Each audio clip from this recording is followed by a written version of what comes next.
All right, time is 7 o'clock. We're going to call the Windsor Township Planning Commission meeting to order. Need a motion to dispense with the reading of the minutes. So moved. First. Second. And a second. All in favor? Aye. Approval of the minutes.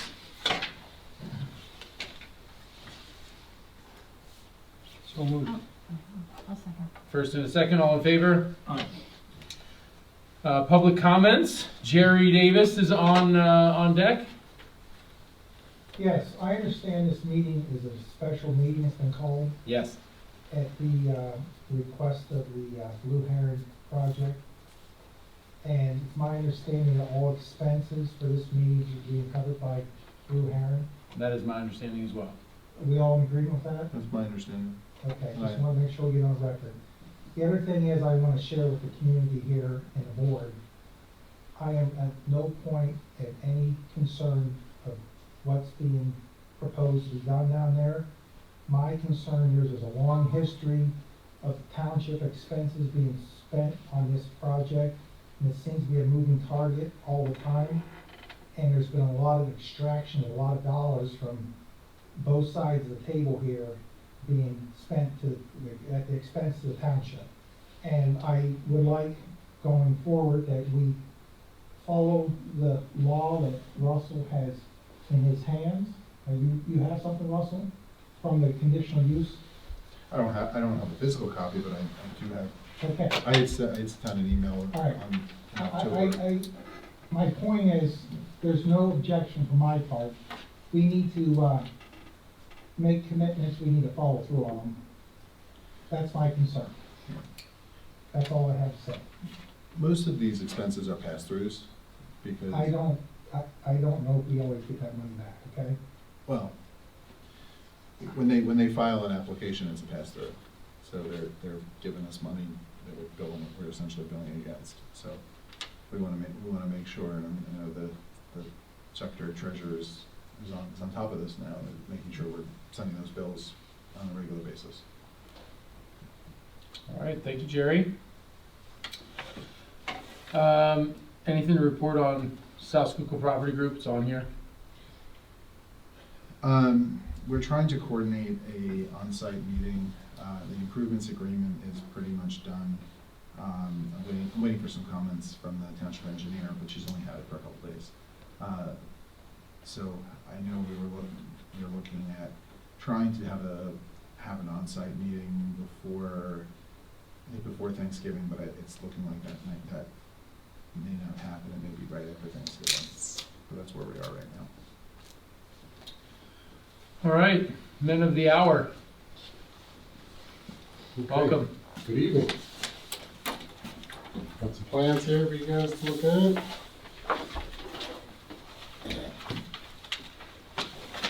And Rob, was this officially submitted to the township Correct. as a preliminary final? Yes. Sorry, as a revised final plan. Okay. Is it a revised final plan? Correct. Okay, when you were here last month, that was just a sketch plan? No, last month it was also a revised final plan. This is the second review of the revised final plan. The initial sketch plan was prior 2 months before that, I think it was. But I don't have that. Does that sound right to you? Yeah, I think that the revised final plan would be revision to that kind of I guess it was the phase 2 Yeah. one that was approved, and it was 2022 or 2023. Can we agree on what the date of submission of this revised final plan is? As of the last meeting, which is October 21st. The date of submission. I guess I'll check my emails here for.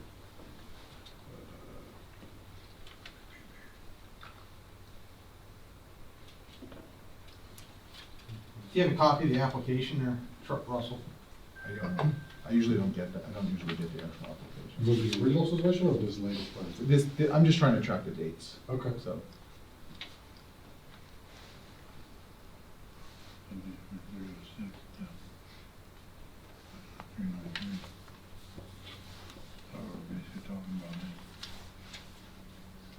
It gives them a chance to study the plan. It's okay.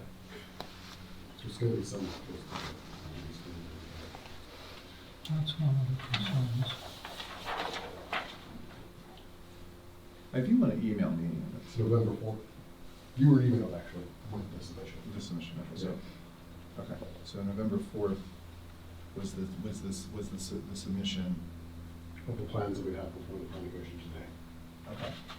What about, is this a revision of what was before? Correct. Before, so what I'm trying to determine is what is our submission date that we're working off of? As far as time extensions? Yeah.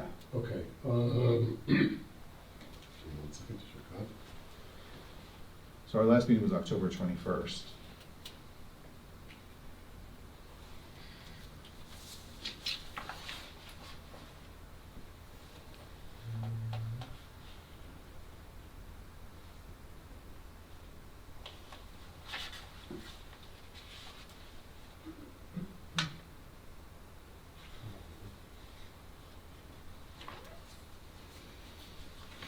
I probably referenced the application date, Russell, on the first letter, on the first page under project data.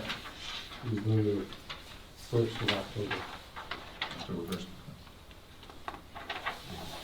Before that was a sketch plan, so technically wasn't part of the plan review timeline, so Okay. October 1st October would be the initial submission, and the October planning commission meeting would be the date when 90 days. clock starts. Right.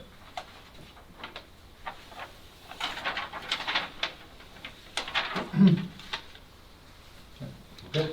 Thank you.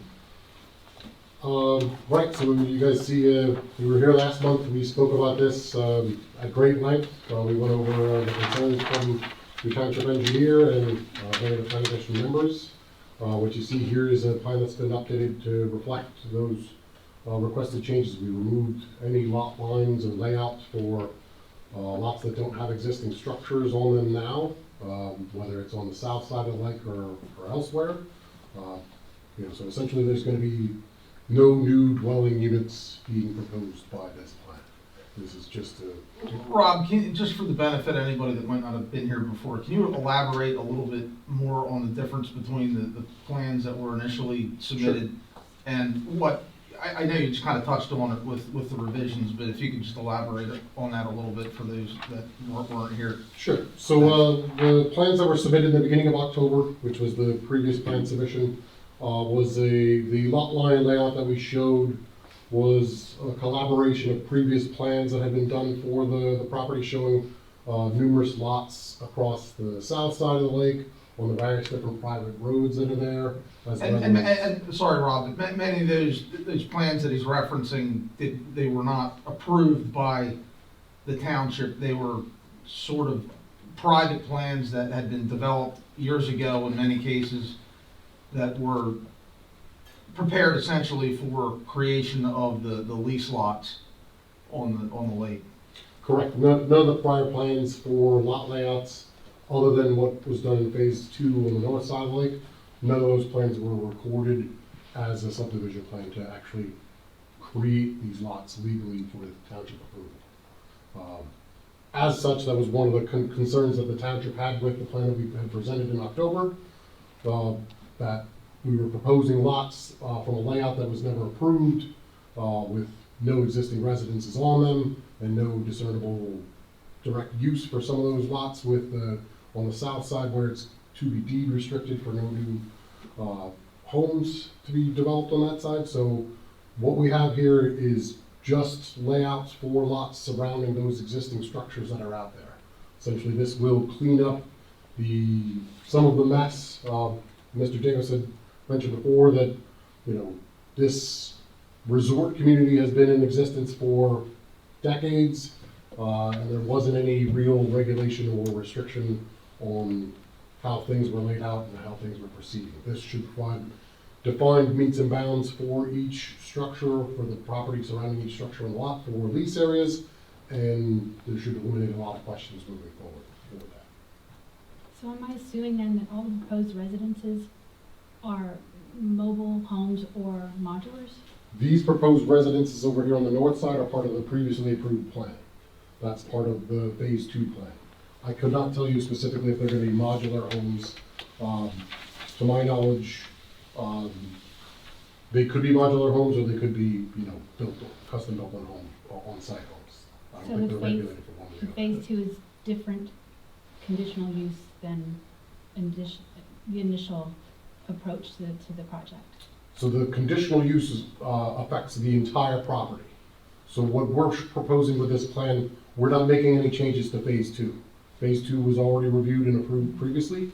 We're just looking at trying to clean up the other existing structures around the property that were in existence before the phase two plans were submitted. That unfortunately just, at the time, nobody thought to to make sure that there was adequate lot layout to define the lots for all the rest of the existing structures. Rob, Yes. so in the original conditional use, there were 132 lots that were contemplated. So how many lots are we at now? How many lots are we at total exist with phase two and what's on this plan? Yes. Well below that. Okay. I can tell you we're not exceeding. You're not exceeding it, Yes. that's important. Okay. And would you, I think that, that Polly's question is very well placed. These would have to be mobile or modular homes. Would you agree that none of these lots could be considered fee simple lots? That was a question that we discussed last month, and I believe you were going to review the previous conditional use testimony in detail to see if there was anything spoken about that. To my knowledge, whether it's a modular home or a stick frame home doesn't have anything to do with whether it's conditional use or, approval. I think that was discussed in the conditional use, and I don't think Ivan ever necessarily committed No, he did. he did to them being modular? I thought it was based on a square footage. He said that, that these would be lease lots and not fee simple. I'm talking about specifically the construction. Right, so No. I think there's two Yeah. different issues as far as modular home construction versus a lease. Yeah, I thought it was pretty clear that there were lease lots in the testimony, Yeah. but I didn't think that Ivan definitely committed to the modulars. I don't know that it's so much that his testimony committed to it, but there's the definition, the township's definition of mobile home contemplates mobile and modular homes. So that's where that comes in. And and it's page 23 and 26 of the transcript. Okay. Is where he talked, where this was addressed. So I just want to make it clear that these would have to be lease lots consistent with township definitions. Okay. So I think that will get you to be mobile or modular homes that are lease lots, not fee simple. Last time, the proposal was, well, some of these could be fee simple, which is a whole other can of worms, and that's going to send you back to revise the conditional use, because he's bound by that testimony based on the conditions in the conditional use. I understand everything you're saying regarding the conditional use approval and whether if their testimony stated that they would be lease lots, not fee simple lots. I don't understand how that relates to whether you can build a stick frame home or if it has to be a modular home on that lot. That's, to me, I think are two separate. They are two separate issues. They are two separate issues. I want to make sure that we're on the same page when it comes to these being lease lots, number one. I'm going to follow your lead on that because I did not review I don't have a copy of the transcript of the conditional use and all the specific testimony, so I'm going to follow your lead. The comments in your latest engineer's review letters state the same. Yeah. So at this point, Okay. barring any other evidence to the contrary, I'm assuming that, agreeing with you that these are lease lots. To answer your question though, unless you have an objection, Russell, I think they could still build a stick frame home on these lots, unless you're saying that there's something else. We started with phase one, and in phase one, we were rebuilding on top of, there were 6 homes. We were rebuilding on top of existing foundations. Right. And then there were lots that were open in that phase one that we were building upon, Right. which would mimic what was allowed on that area, the same square footage. we couldn't expand past what those square footages kind of were Right. on those foundations. So then, going forward in phase two, it was the same type of, you were building the same style home. I didn't think there would be, because you're talking manufactured mobile, so HUD homes or stick-built. Is that what you're trying to? I just wanna make sure that we're not putting an undue restriction on developing a property that if somebody wants to build, stick frame home, they can't because they have to build a modular, So, remanufactured. condition 2 says, since the recommendation of conditional use approval for the proposed development is premised primarily on the fact that the existing development can be reasonably characterized as a recreational resort development, such approval is conditioned on the continuing use of the property in the manner consistent with its current use and consistent with the conditional use plans as submitted to the board. So I think that what that means, and I don't have those, actually I do have those plans, but I think that if you're not being consistent with those plans, and then Steve would have to look at those in a little bit more detail, then you're gonna have to go back for conditional, I completely understand that, Yeah. this is the first time anyone's saying that there was a restriction that they had to be modular homes. I don't know that. I'm just trying to address that concern. Right. Okay, so I think that was I your think- question, was whether or not we were gonna be modular or mobile homes in these, so again, to my knowledge, unless someone can find a restriction somewhere else, they have the ability to build a custom stick frame home on these, but it still has to comply with the all applicable, The building. 6,000 square foot lots. Right, and the required setbacks from those lot lines and everything else, that's. It being a modular, there's no restricted size. You can get a 3,000 square foot Yeah, you modular can- house now. Which would not work Yeah. for a 6,000 square foot. You can Right. get insane Yeah. modular So homes the- now. Limiting to a modular doesn't restrict sizing. I don't know why it would matter. It's not like you're gonna take a modular house and rip it down and go move it somewhere else. You could, theoretically, but, Theoretically, it'd be slightly easier than Yeah. doing with a stick frame home, yeah. but it's still gonna be a problem, so, At the time of the conditional use application, Russell, did you say it's inconsistent with what was there before? Over 50% of the existing homes at that point would have been actual site built with full Yeah. foundation. So I don't recall any restriction put on continuing to do that. No, I don't believe that there is, but you have to meet the definition of mobile home. But I don't think there was a mobile home requirement. I think we just have to make sure, I just wanna make sure that we're not getting too far afield from what was originally approved, because your use is conditional based on the approval from the supervisors in 2021. And I know we're trying to avoid having to go back there, because I know there's a lot of expense that goes into having to do a conditional use hearing. But I wanna make sure that we're not doing anything that isn't in compliance with the conditional use plan that was approved, because if it's not, then I do think that you need to go back and modify the conditional use or request a modification. okay. But in this plan, we fixed the lot lines Correct. to show that these houses now have correct lot lines, Correct. which we can use setbacks and stuff of that nature. What I can do, Russell and planning commission, I mean, I can go back and look through all that stuff and see if, like I did review the transcript to a degree, and, that's what I was referencing when I was talking about Ivan's testimony. But if I did find that, a stick-built,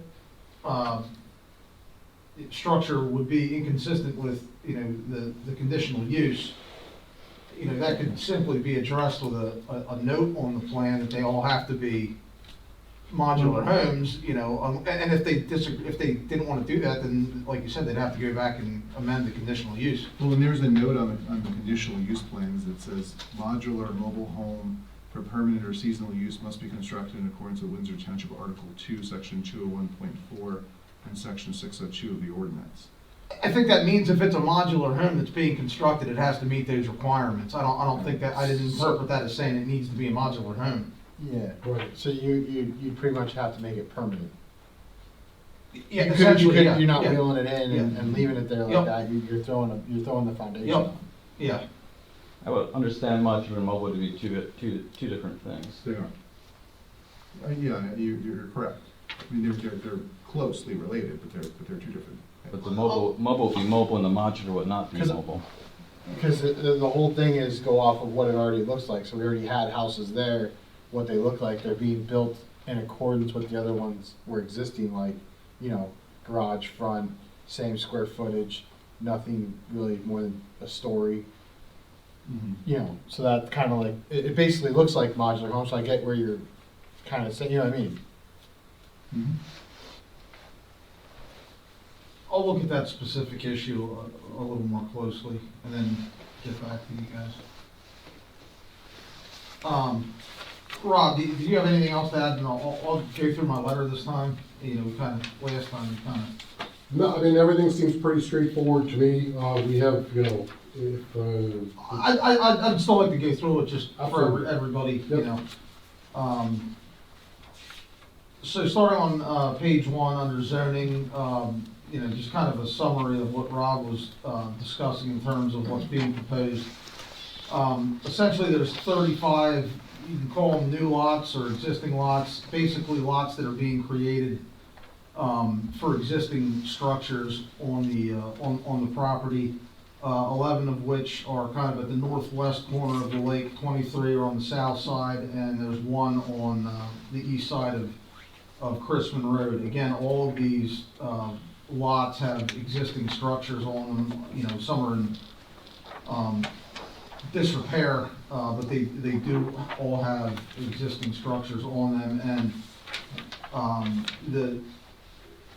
these lots created on the south side for the existing lots wouldn't be inconsistent with the conditional use, as the conditional use approval did allow structures on the south side to be rebuilt on the same footprint, you know, provided that they weren't, you know, any bigger or creating any more of a non-compliant scenario. Moving on to page 2, comments. Steve, Go ahead. before you move on, I'm looking at the conditional use plan, and I just want to make sure I'm understanding. The 35 lots that are being proposed now are on the south side, correct? Some are on the south side, 23 are on the south side, 11 are at the northwest corner of the lake, one's on the east side of Chrisman Road. So how are we squaring these lots with the lots that appear to have been created by the conditional use plan? Because Well, I don't think the conditional use plans, they didn't really create any lots. they just authorized them. You know, it was, you know, the lot layout, the way that I look at it is kind of more of a conceptual thing, and, you know, you're looking at the overall use that's being Okay. requested. So I don't see it necessarily as being inconsistent because, you know, as condition, 8 allowed in the conditional use, you know, it discussed, you know, certain dwellings they were on the south side, but allowing them to be reconstructed. So to me, the south side was more of a concern than, say, the northwest corner of the lake, where they're proposing to essentially reconstruct 11 existing structures. So to me, that area was less concerning than the south side, which we basically allowed them to reconstruct in that approval of that conditional use. So I didn't necessarily see it that way, you know. Then when they subsequently came back with the phase 2 plans, which, you know, laid out, that's kind of the beginning of them actually finalizing those lots. Okay. And this plan here is essentially that's why Rob called it a revised final plan, because they're essentially adding these lots for those existing structures, you know, as a revision to that phase 2. That's the way that I'm looking at this. Okay. I just want to make sure Is that we're all, because there's so many there have been so many versions of the plan. Yeah. Oh, Yeah, yeah. and Russell, just for your information, the conditional use plan showed a great number of lots, like the initial plan that we submitted in October Yeah. included many of those lots that were shown on that plan. Correct. We're now stripping away all the ones that don't have existing structures on them, so. Right. I just, just so everyone's on the same page. Is that your understanding, Ivan? There were more lots shown in the conditional use plan that are currently on, yeah. But they were like shaded out, we were just, Yeah, phase 3, 4, and 5. Right. and existing homes, like the So south side. between phase 1, 2, 3, 4, and 5, not including the south side, how many lots do you believe you have, like, approved on the other side? So the new conditional use approval was for 120 brand new homes, and then the existing homes were just existing homes, and they were not addressed. They were just shown, but they were not spelled out or lots drawn for them, which is what we're doing now.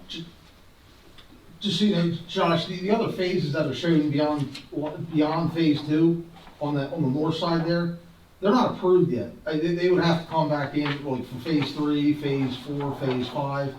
They have to come, to get any of those lots, that's strictly conceptual at this point. Like, they still need to come, they would still need to come back to create any lots in phase 3, phase 4, and phase 5. So the 132, that is only phase 1 and phase 2?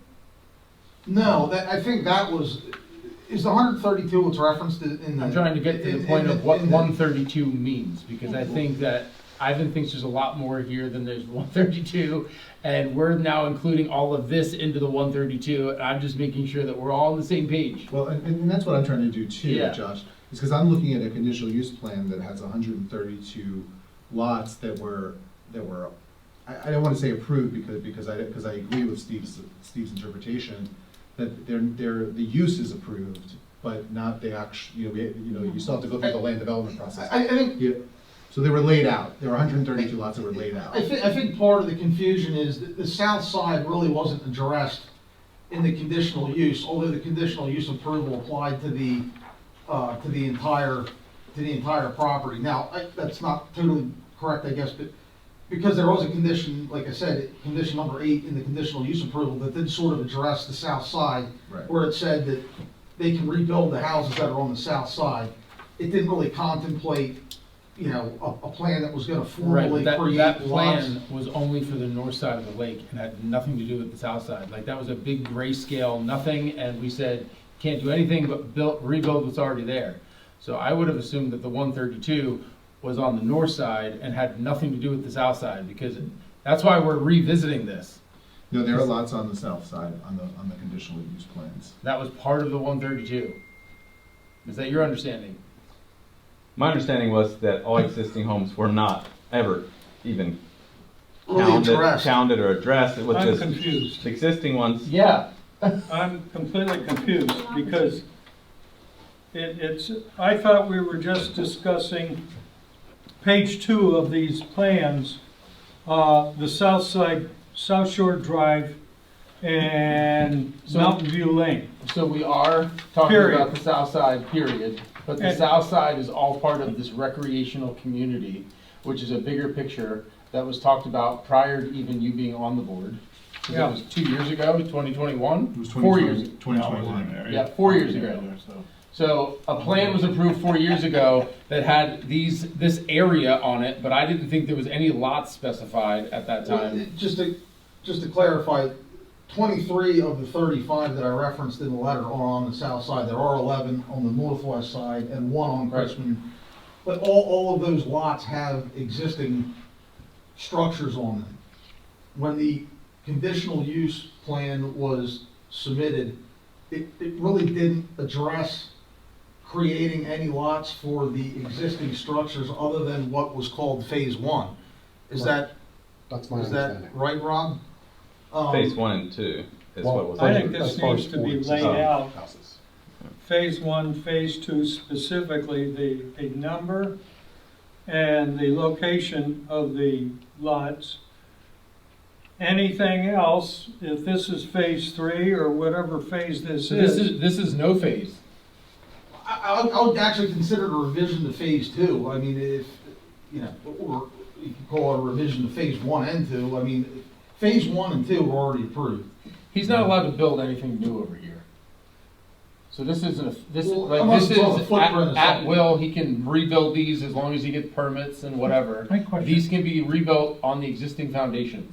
Yeah, he can't move them. No, but he can build them where they are Yeah. at any given point. He can rebuild them. Correct. For 306 to 323, are they rental property?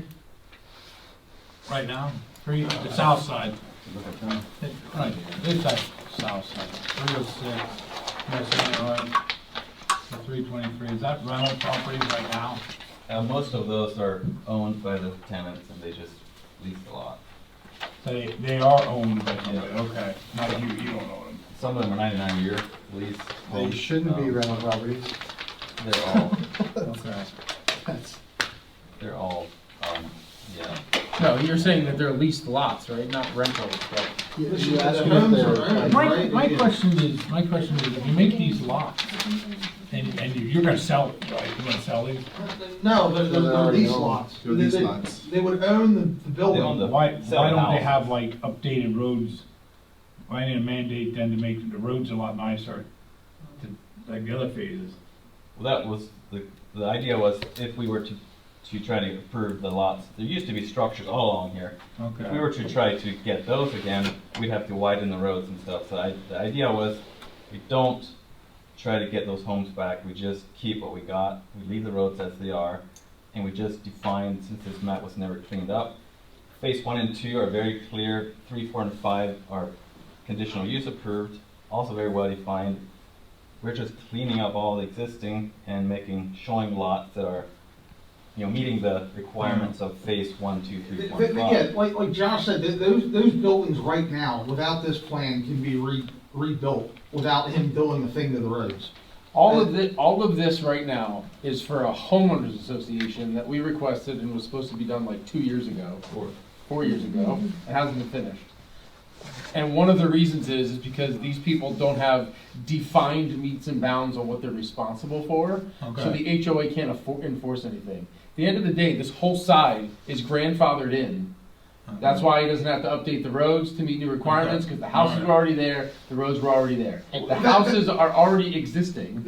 So if they don't meet code the way they are, they don't meet all the setbacks, they're getting as close as they can with these lines. But all they're doing at this point is drawing lines on a paper so that they can tell the people, when you lease this property, this is what you're leasing. John, and to your concern about improving the roads, that's why we basically told him, look, if you want to do anything on the south side without improving the roads, we're only going to consider lots being created for the buildings that are already there, that we don't want to even entertain Okay. additional units without improvements to the roads. Okay. And like Josh said, they can already rebuild those dwellings now if they want to, so really, the benefit of the plan is to be able to actually finalize the paperwork for the HOA.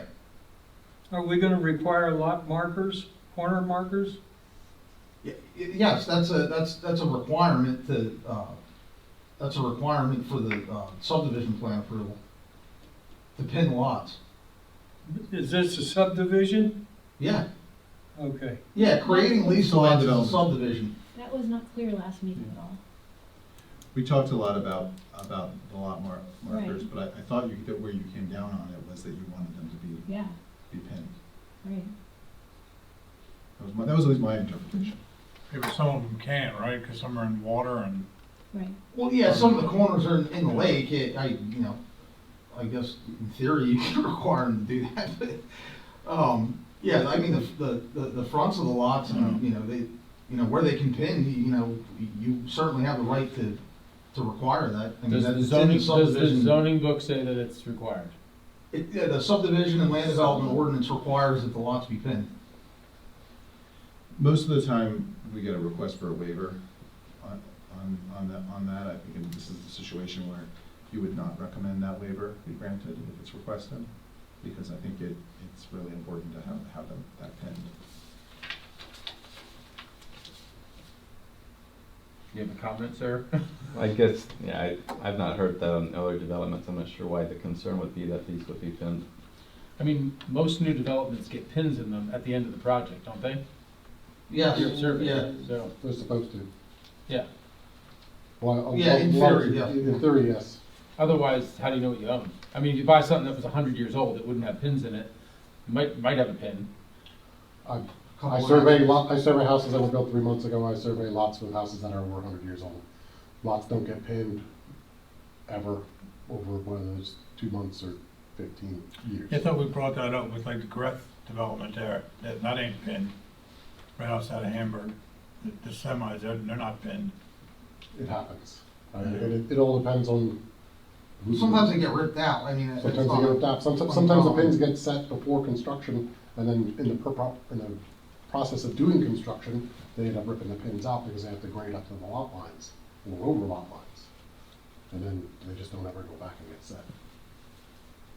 But I think it probably makes more sense to just talk about what you guys want to see here as opposed to other places. You know, All I right, say Steve. with these simple ownership lots, it's more important to know where your meets and bounds are, because that's where your, what you own. Here, it's a lease area, it's somewhat nebulous, because all property is gonna be owned by the overall property owner. And the pins are just an added definition for your lease area. So, that's just my opinion, as I said. All right, moving on, comments number 2 and 3, on page 2. We asked the developer to, in establishing these lots, where those existing homes, to adjust whatever was shown on previous plans to meet the lot requirements, relative to lot width and size, and also setbacks. So that they did that, with the exception of where there were, dwellings or structures between 2 other dwellings, and they couldn't meet the width requirements, but they did address it otherwise. So I think those issues can be reasonably considered, pre-existing non-conformities.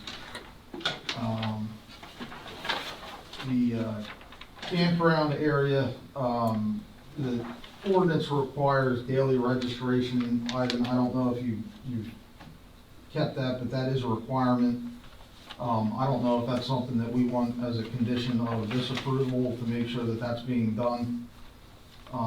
Any thoughts on that? Speaking specifically to the registration for the users and tenants of the campground area. I don't think we have an objection to adding. Okay, adding a note to the okay, plan. all right, thanks, Rob. Comment number 5, there's a 25-foot buffer yard, requirement for the campground area. I mentioned in my comment here that 3 of the sites appear to partially encroach on the neighboring property. The plan does, show to address that, to remove any gravel area that might have been installed that goes over the property boundary. What was a little less clear to me was, some of those areas encroach into that 25-foot buffer. It was difficult for me to tell if before you guys cleaned up that area, if that was kind of a pre-existing condition, or if it's something that kind of was exacerbated when you improved that area a couple of years ago. Ryan, I don't know if you have an opinion on that. To me, I think at a very minimum, we want to make sure that there's no RVs, if there's RVs being parked there, they shouldn't be any more than 25 feet, from the property, or any less than 25 feet from the property line. The ordinance section that I cite there isn't real specific on what a buffer entails.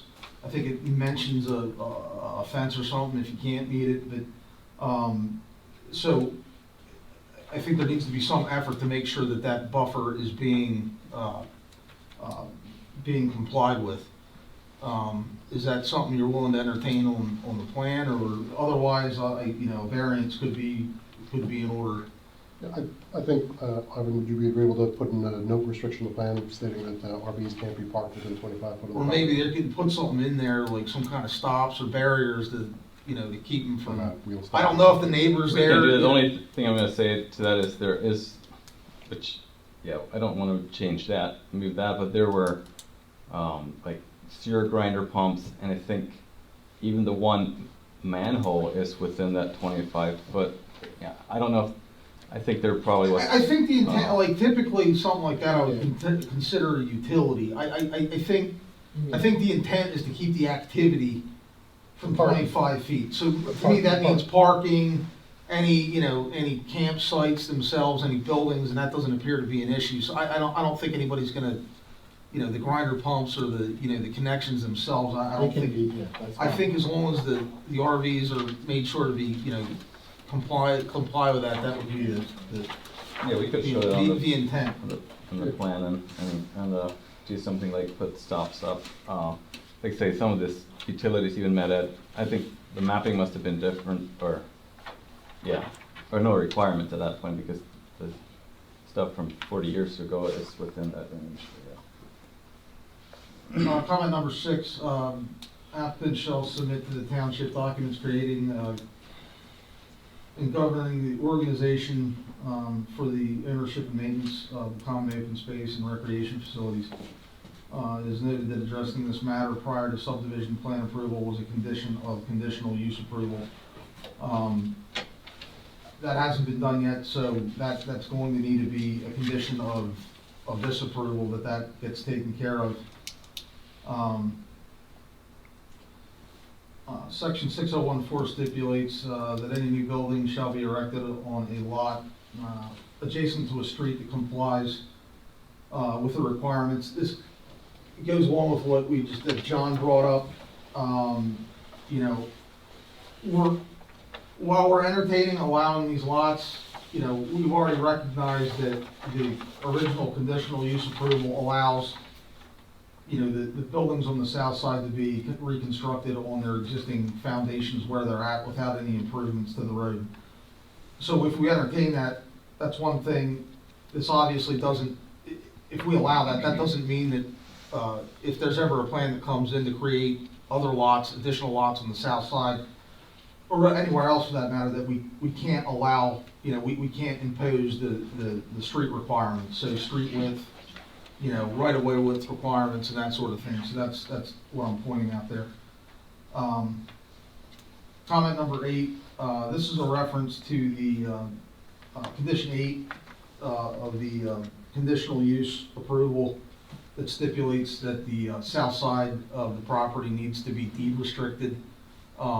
Again, that was never done, so that'll need to be a condition of, if this plan is approved, that gets done. So I assume, Russell, is that something that could occur before, plan approval, or, is there a reason that would somehow have to happen after? No, I think it could occur before plan approval because it's not, you're not changing the common Deed, owner. the But we need to. legal description or anything like that? Right, we need to see that that's in deed, so that way. So that's something you understand that? Yeah, I Okay. guess one question I have to that is, so I don't understand the deed restriction. So you were saying earlier, if there ever was approval on any of the lots on the south side, that would have to be with the conditional use, wider roads and that whole thing. Could be. Right, but wouldn't a deed restriction make that whole idea totally impossible?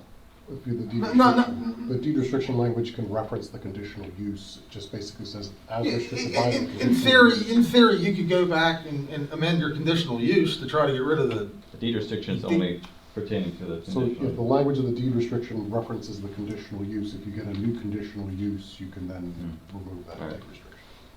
Again, we can talk to Russell, can probably advise better. More of a legal issue, but to my knowledge, again, if the language is put in properly that it references the conditional use, it's not a separate deed restriction, it's tied to that conditional use decision. Okay. Would the township be agreeable to recording that deed with when we do the HOA and the plans and everything at the same time, or? Well, we would need that, we would need both the deed and the HOA before final approval can be granted Of this on plan? this plan. Okay.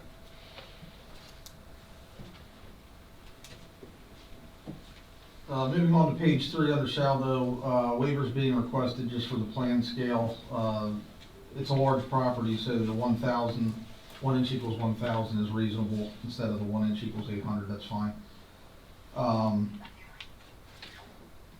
Comment number 2, we're just going to want a waiver note added to the plan, provided that waivers get granted. Comment number 3, boilerplate.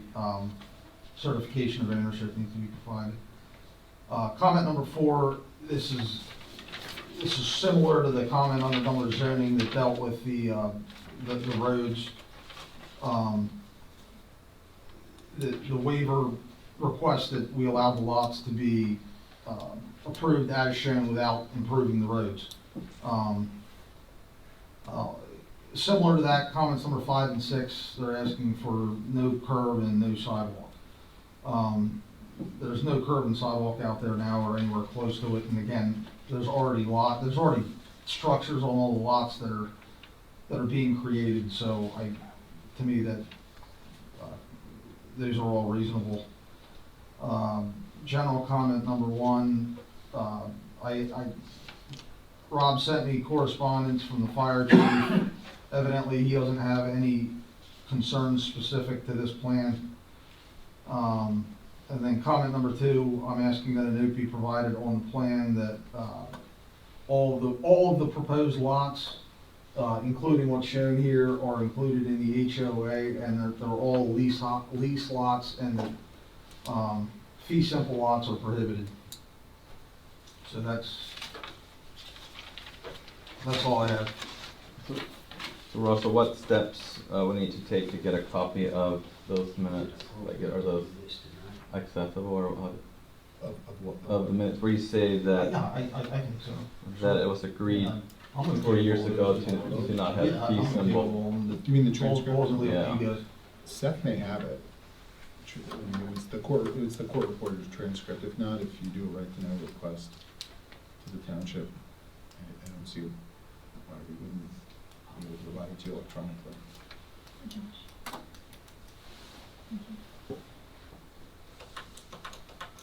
I think one question I have is regarding the fee symbol. From all of your standpoint, what is a concern of fee symbol lots in the area of township, or what's the negative to a township for fee symbol versus the way it is now? Like if the HOA is Well, if you required- have a fee simple lot, let's say you have a fee simple lot on the south side of the lake that's only 6,000 square feet. I mean, that gets sold separately, kind of on its, or would that still be in the HOA? Right, like, Would it? yeah, Could be. like there's a lot of HOA communities that you can buy your lots. I think the point is if you came to us and said, I want to make this development and I'm going to build them and sell them, you would never have gotten an approval. Like, you only get this because this is a recreational 55 and older community, and by you owning all of them, you're the one that's responsible. HOA, lease agreement, whatever, we come to one person. If all of these 132 lots are owned by different people, not that you're gonna sell all of them, but that if we allow one, then we're essentially allowing all 132 to be sold. There's no longer one person. This is like an HOA, and it's a development that never would have been approved if it was proposed that way from the beginning. Right, because of the zoning that you have as a recreational resort development, you know, this would not have been approved as just as a regular, HOA development of this many lots. So, you know, your testimony, back in 2021, your attorney asked you there are 138 new proposed lots on the plan. Is that your intent to create 138 leased lots on the property for use by manufactured homes? Yeah, that will all be for, this is your answer. Yeah, that will all be for leased lots. The intent being the tenants would own their home and lease the lots. So you're bound by what you said unless you go back to the Board of Supervisors to amend your conditional use. So if you want fee simple lots, you need to go back and file a new conditional use application and have a hearing, and they have to make a decision as to whether they're going to let you change that. So whether they think it's a good idea or a bad idea is to a certain extent is irrelevant. So I didn't not remember that note, but if it's in there, apparently that's what was said. My question was more, regardless of that, what's the negative? So here Josh saying it would be more work for a township to govern 130 residents rather than one. I think my thought was that most likely there would be a higher tax revenue created by individual lots. And the HOA has to maintain and build everything in there. There's not one dime spent by the township or the state. So my thought was the project would be a benefit to any organizations receiving taxes. My question was, what's the negative? I guess the negative here, Josh saying, is there'd be possibly more people to deal with. Is that the one and only negative, really? I think if that's the case, you just need to go back and start from square one, right? That's what you're saying. Oh, well, I don't think it's necessarily square one, but you have to go back to the Board of Supervisors to amend the conditional use because you made a representation that you're bound by. And I understand that when you said it in 2021, it was true, and maybe now it's not true, or you want to do something different. But you can't just do something different. You have to go back and get the approval. Let's use a much smaller property, for example. Let's say you own a 2-acre lot, right? And over the last 50 years, you said, hey, my mom needs a place to live, before zoning ever was part of this, which is when this was created, right? I want to put a trailer in the back. I want to put another ADU over here, because 60 years ago, you could do that. And so now on this 2-acre parcel, I have 3 properties. So the next person buys it and says, cool, I'm going to have 3 properties. But then you decide, I want to subdivide all 3.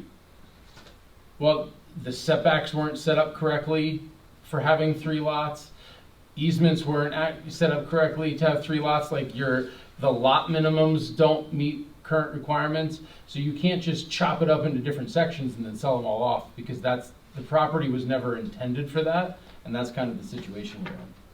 Except that ours do all meet the requirements now, except for maybe 3 or 4 that now are slightly under the 6,000. Like, we have it all as if it was applied for from the beginning. The roads are wide enough. The proposed roads have to be to specs. Everything is like a professional development. It's not like we're cramming a bunch of stuff in a small space. The lots are very large, larger than typical. And this is an agricultural area. What is the minimum lot requirement in that zoning district? Is that what we're talking about, or is this special on 1 acre? But it's different for the specific. For resort use. community. Yeah, 6,000 square feet. But if the resort community isn't fee simple lots, and that's the purpose. So again, if you came to us. I think you can, I think you could have fee simple lots in the recreational resort community. I don't think there's any zoning requirement that prohibits that. I think Russell's making a face. I don't know the answer To offhand. my I think knowledge, Josh, it's not in black and white in the ordinance, but Russell found, it was in the testimony. It's in the transcript. It's in the transcript, so I think that's the issue. that's what the condition is now, and why the condition stands in the property is because it was part of the testimony of the conditional use hearing, so it's part of that approval. But again, Somebody else wanted to do a resort community by the letter, what's in the ordinance, you could do 6,000 square foot fee But simple if lots. he had submitted that initially as fee simple lots, the conditional use may have never gotten approved. that's why I'm saying, I think this is such a mess. If you want to do something different, I think you should start from square one. Because you can't keep amending all this every time. That's why we're going to zoning hearing boards. You've hired like 70 different lawyers. I'm telling you, if you want to change your whole plan and do fee simple, just bring it, change it, and bring it and go back through the process. Because I think we're saying amend this, amend that, and now, it's just frustrating because we don't know, and we're coming up with 10 different things.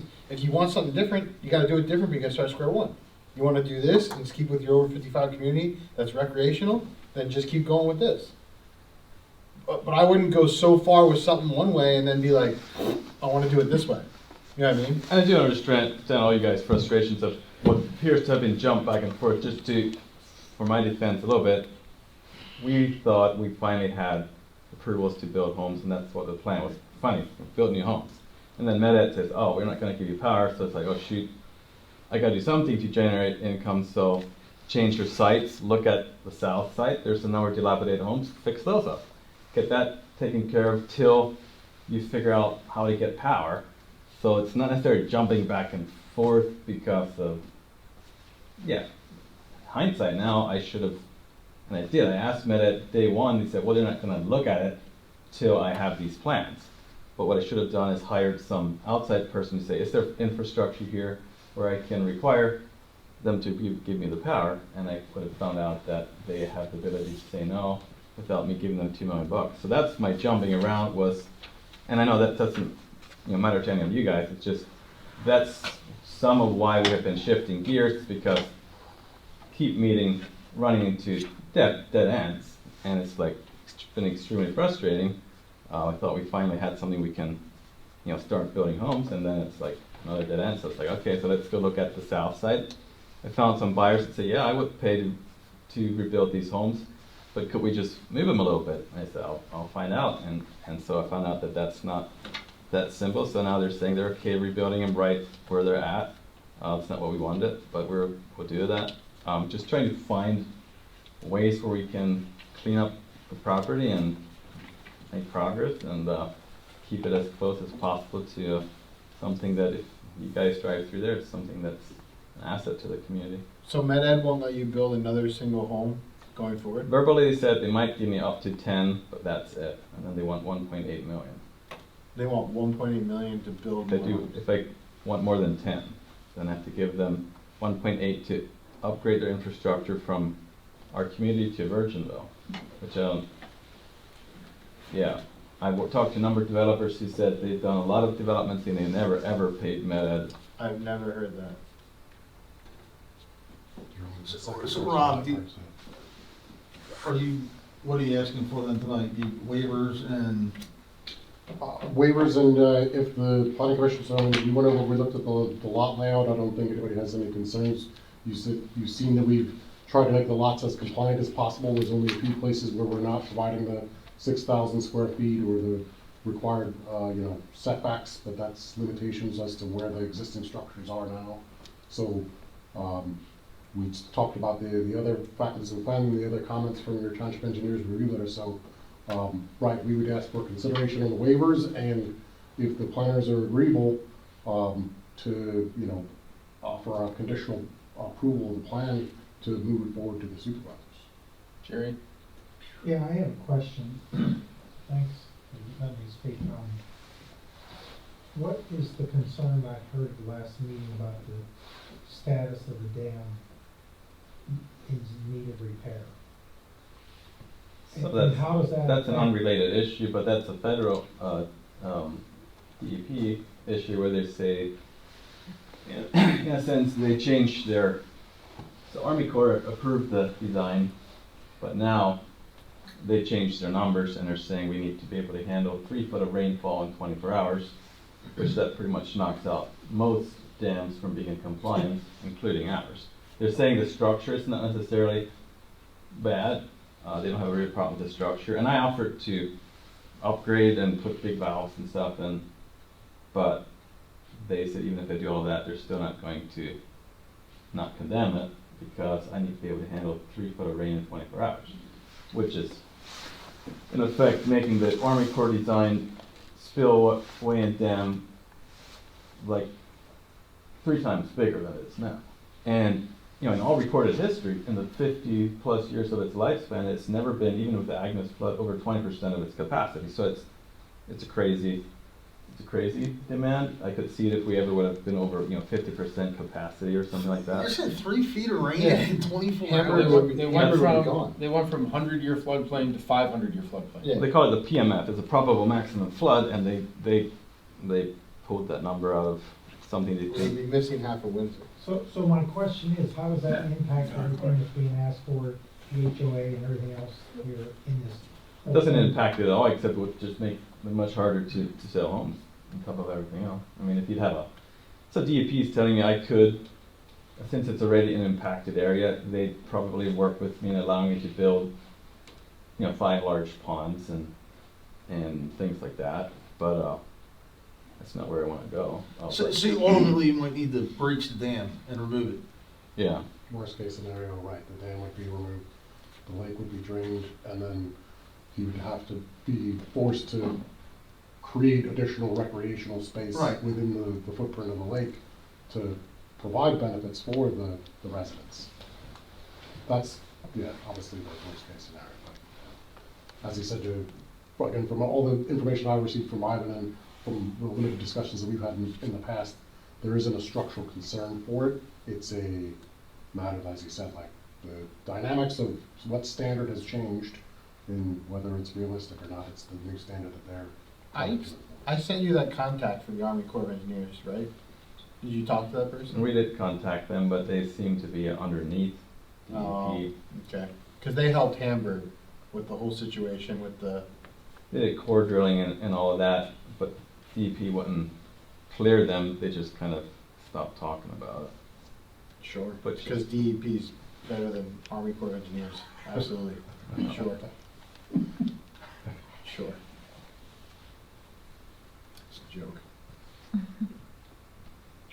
So, the waivers requested are for the keep map scale. Due to the size of the overall property, a scale of 1 inch to 1,000 has been provided. Do we want to make motions to approve to grant these waivers? Is that next step? You could recommend that they be granted. All right, so let's go with the key map scale first, or do we do them all in one? That's up to you. Let's You do can do them all at once. Okay. Private streets to meet design standards. The private streets providing access to existing lots shown in this map meet the needs of current traffic. No new lots are proposed for residential development as part of this plan, so they're looking for a waiver for that as well. Curbing is uncharacteristic of the surrounding area and would inhibit sheet flow of runoff from private streets. And finally, sidewalks are uncharacteristic of the surrounding area and not necessary for the limited scope of this project. Entertain a motion to recommend these be granted. This is only, do I understand, phase 1 and phase 2 that we're talking about now, is that right? We're only talking about the south side plan right now, This which is is just this section. This down here. section. Which So- is technically a revision of phase 1 and phase 2. And those same waivers were granted for the previously approved plan. So the waivers that. we're Not the ta- street one. So right, so we're just talking about the south side. We're talking about any lots that they're creating as part of this plan. So 23 lots on the south side, 11 at the northwest corner, and 1 on Chrisman Road. That's all this pertains to. Correct, yes.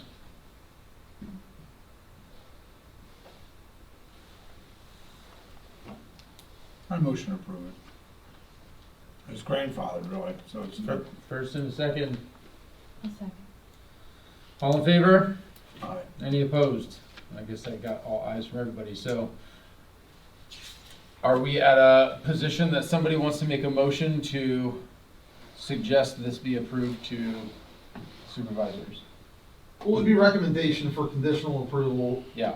I mean, there are a couple of things that, I'm gonna look at yet, but I'd be okay with, recommendation for conditional approval, but, I mean, that's up to you guys. I mean, I'm gonna look into the stick-built versus, modular issue in the testimony, but I think all that can be addressed with a couple simple plan notes, but, I'm okay with, So we're making a recommendation for conditional approval and then adherence to your approval letter? and The conditional approval of specifically, So the conditions as are laid out in Steve's letter would be the deed restrictions, would be the HOA plan. Were there any others, Steve? Yeah, they have to HOA agreement. record the new deed, they have to get the paperwork together for the HOA, they have to sign the plans, obviously. What about marking the lots?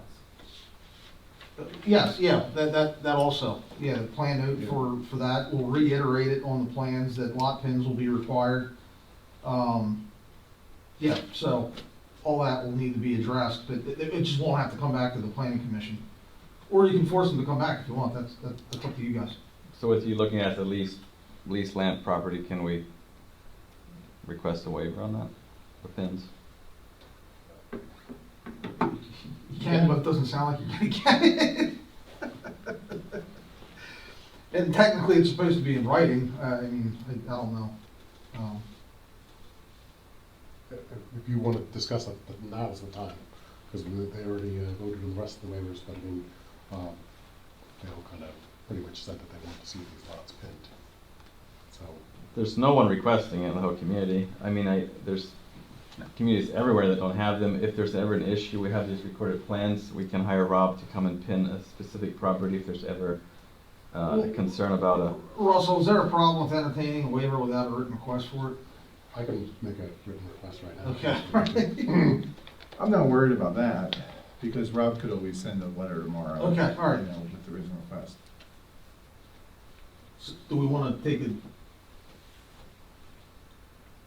So you're requesting the waiver from, I don't know what the exact section is, and, you know, it's in the Right. cell though.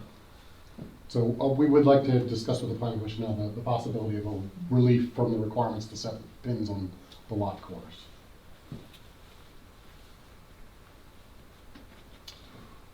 From my perspective, if this is all Ivan's property anyway, and all he's doing is subleasing these lots out to other tenants, I wouldn't require him to do it, but that's just It my. is gonna come back to us though. We'll have the residents come in here with complaints about. the But that would be an tree. HOA issue, wouldn't it? They'd still come here. But they don't own the lot, so they don't really have the You're not right. gonna keep the people from complaining. No, I'm not, and then I fear we can. How about pin where you can, and you can't pin water, Right, you know what I mean? In the last 50 years, have you had one complaint about pins in that community? in the last 50 years. You're talking about lot line disputes? Yeah. I've had a million. No, I mean, Yeah. in Blue Heron Village. That's like zoning, that is like my I 50% I guess of my. a compromise might be to set certain pins, you know, that's ultimately what happens anyway, even if you pin everything, a couple get ripped out, and then you work off a couple, but I think it seems to me that the planning commission, even to be comfortable with that, we need to see on the plans which one you'd be, you know, planning to set, but maybe the planning commission wants all of them set, that can be set, but I'm just throwing that out there as a compromise, but, you know, I don't, you know, it's up to you guys. Well, it's not a mobile home park, so that, in my mind, requires pins. That's my theory. There's two more votes over here that aren't speaking, so what do you guys want? I'm not sure. I think some pins would be nice, but Ben, like in front. Just the thing, who's gonna be mowing those lots? Since it's gonna be an HOA, is it those people? Yeah. Or are they gonna get like a contractor in to mow? Currently, it's the people mow their own. So, well, cause like if you get somebody new in, how will they know where their property is? Now, if it was a contracted mowing, yeah, they just come in and mow everything, but I would say at least, you know, I mean, the same way, I don't Just for think I have mowing pins wise, in my house, and yeah. I have Logan mow where I think the line is, and the neighbor doesn't bitch about it, so like, that's, yeah. But my question, concern, I understand your position, it's all his property, but I'm on that property, Ben's next to me, he throws his soda can over, and I call the HOA. How is the HOA going to enforce who's right and wrong in this when there's no line? I'm asking that question, that's where, if we're doing an HOA, how does the HOA know where the line's at? you can get a pretty good idea by going off of the deed, cause you're gonna have measurements on these deeds, I'm assuming.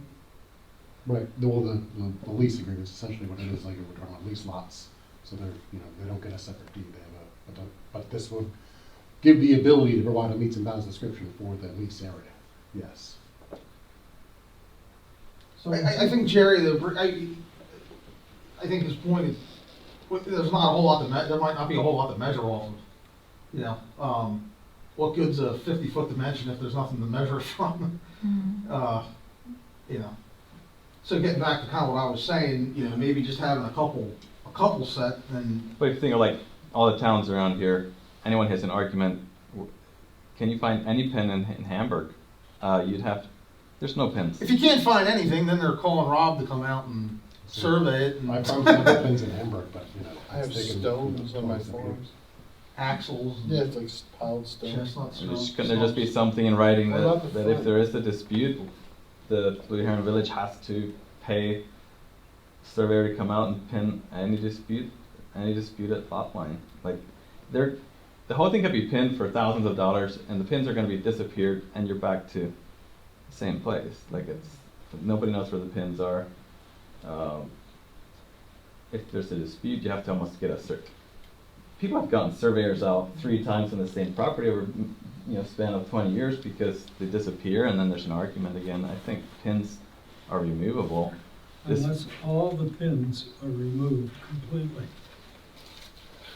there will be landmarks to work from. Am I correct? You're saying if everything's pinned, if every corner's pinned, you're saying unless all of them get removed, there's gonna be something to work from. That's correct. Yeah, to an extent, I mean, if there's only one left, then you're not gonna know if that's accurate. Typically, you have to locate, and Rob can speak to this, he's a surveyor, but typically you try to find, a number of them, and then, kind of compare that, to a recorded plan or a deed. Right. And, A minimum of 2, more likely 3. Yeah. That's, I think if the pins are in, there'll be enough to provide accurate. If all of them are in. Because it's unlikely that all of them will get removed. That's correct. Sounds like they want pins. So how about road facing pins? Say that again? All the fronts, all the property corners. fronts get marked at the road. Sure. So now you have essentially a line at least on the front. You don't have one on the back, but for the most part, these are all straight lines. So at least you know from the front of the property, and that saves you from marking half of them. And a surveyor could easily tick off any of those front ones to get the back one if there's a dispute. Because, I mean, a lot of these are gonna be in the lake anyway, so he's not putting them in. And then that's where the most time would be required to set the pins in the lake. 'Cause, well, besides the I hope scuba you get a gear, good discount. just getting down to the lake. I mean, like, somebody was talking about mowing grass. I mean, some of these lots, it's a wooded slope that goes down like that. Nobody's mowing or doing anything, so. Road facing pins on all lots. Road facing pins on all lots. I got one. Do I have another? You're still just talking phase 1 and phase 2, right? Just Right- the lots right on now, this. we're Just the talking lots on about this what we're, plan. yeah, what we're Just the seeing on lots this on this plan plan. right here. Which The- is phase 1. The which is 23, plan. the 11, and the 1. Phase 1, not phase 2. Phase 1 No. and phase 2 were already approved. Yep. So this is So we're just talking kind of about these additional lots. these to that. lots here, these lots here. We're talking about the ones, the 35. Yes, yes. Didn't I pin Phase 1 and 2 have them?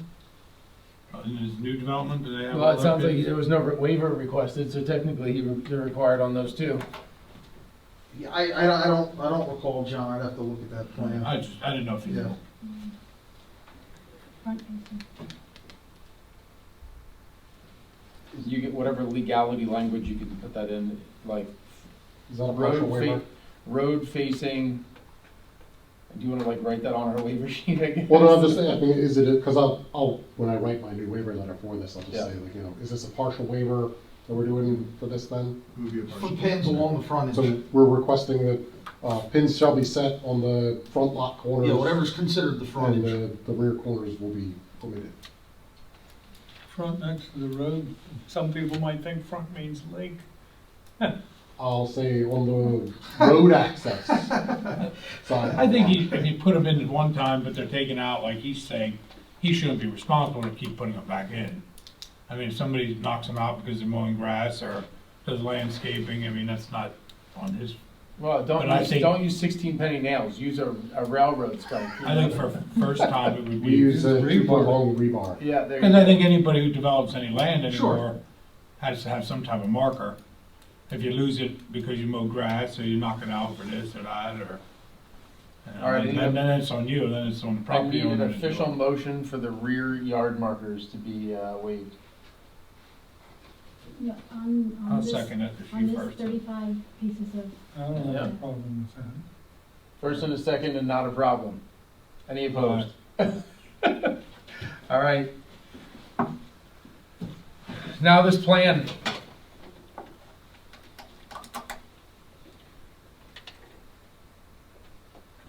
Yeah, it would be a recommendation for conditional Recommendation, approval. conditional approval, abiding by Steve's letter. provided that they meet any outstanding stuff from the letter. I'll approve it. First, And it's just these 35? Yes, yes. Yep. Just these ones. Yep. I second. and a second. All in favor? All right. All right.